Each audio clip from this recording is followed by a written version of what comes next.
Welcome to Anti Moonboy News, week ending 12/1/24. Let's jump right in. Alright, so to start things off, a little bit of a channel announcement. I now have an Xmrchat, so if you want to donate, I will actually start each Anti Moonboy News episode reading off your chat, whether it's a question or a comment. So check that out. I will have a link in the description. I haven't received any donations, so we're going to move on from here. But like I said, if you do have a question or a comment, I'll read it at the start of the next Anti Moonboy News episode, which should be next Sunday or Monday. So to start things off, what are you thankful for?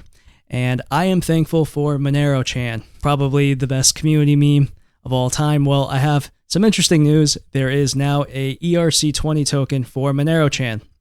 Now, I know about this because I've been asked to help out with their eventual NFT project. I have done a lot of commissions for the artwork in the past, so I will be providing my consulting experience with that as well. And I also know the people behind the project, so I can vouch for them. This is a meme coin, so don't throw a lot of money at this. In fact, you probably shouldn't even invest in any of it anyway, but they do have some pretty cool ideas, including XMR to Monerochan, which is the name of the token, XMR to Monerochan atomic swaps, which is pretty cool. And like I said, NFTs. And I think they have some other stuff in the pipeline as well. So yeah, I'm shilling the project, but it's my show, so I can do that. But in all seriousness, though, keep an eye out for this because it is kind of funny. We are, I think, on the cusp of a gigantic meme coin bull run, which sounds like Clown World stuff because it is. It's the whole market is so detached from reality at this point. So it'll be funny to see Monerochan get listed on centralized exchanges while Monero is, pushed underground. And I actually can see that happening. So anyways, I'll be providing some updates as that comes along in the future. But for now, I think it just launched and they will be doing airdrops, I think, throughout the week. So yeah.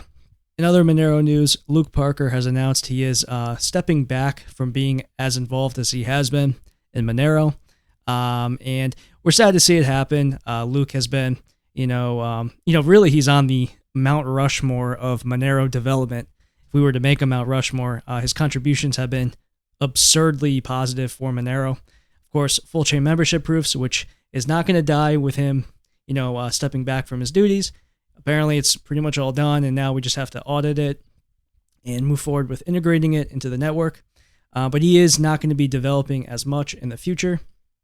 And the other thing he, of course, is involved with is Sarai, and he is continuing that development as well.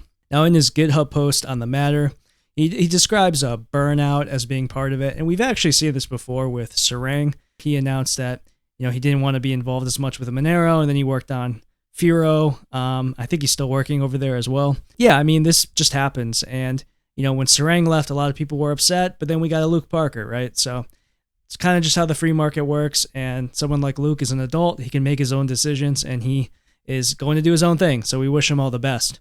And, even very recently, I just worked with Luke on the full chain membership proof introduction video that I am producing with Bosto Amicio.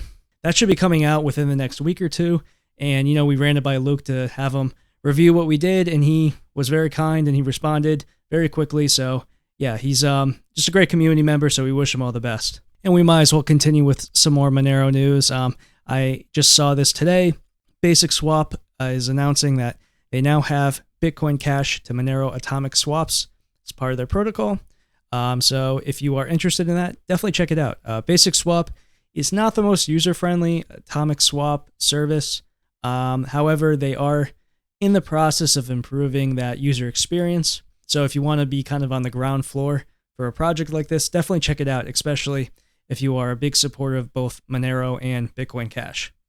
We need, all the enthusiasm as we can get for projects like these as we move more and more towards a decentralized economy.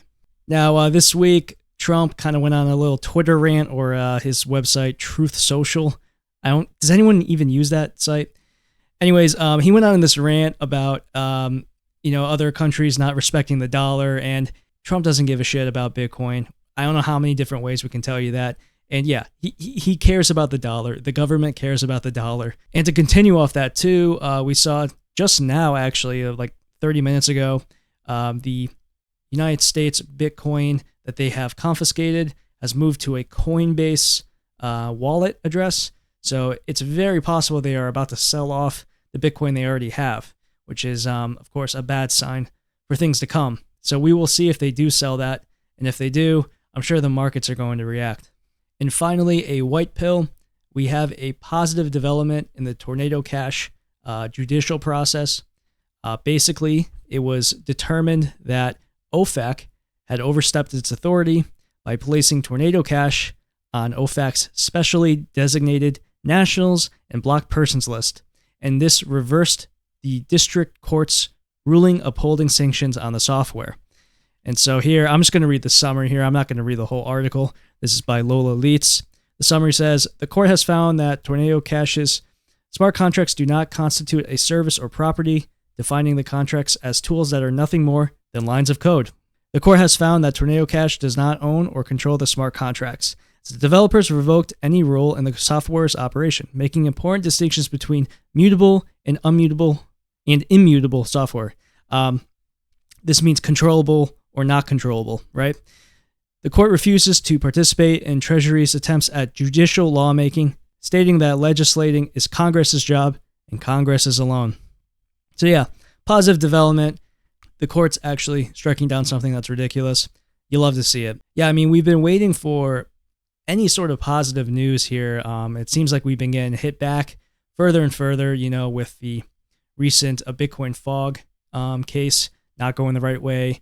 The Samurai Wallet case just looking terrible and just unconstitutional. But now we have at least some positive news here where now we're actually saying, hey, this is just code. These people don't have control over the Tornado Cash. Why should he be liable, right? No one's controlling this. It's immutable. So yeah, I mean, going forward, hopefully we get more cases going in our direction. And hopefully this starts to mount a comeback, right? Where we actually start winning these cases. And the more we win these cases, the better the future we have for freedom money, right? And that's why we're here. So anyways, I'm going to wrap things up here. Hope you guys all had a great Thanksgiving. And I'll see you guys next time.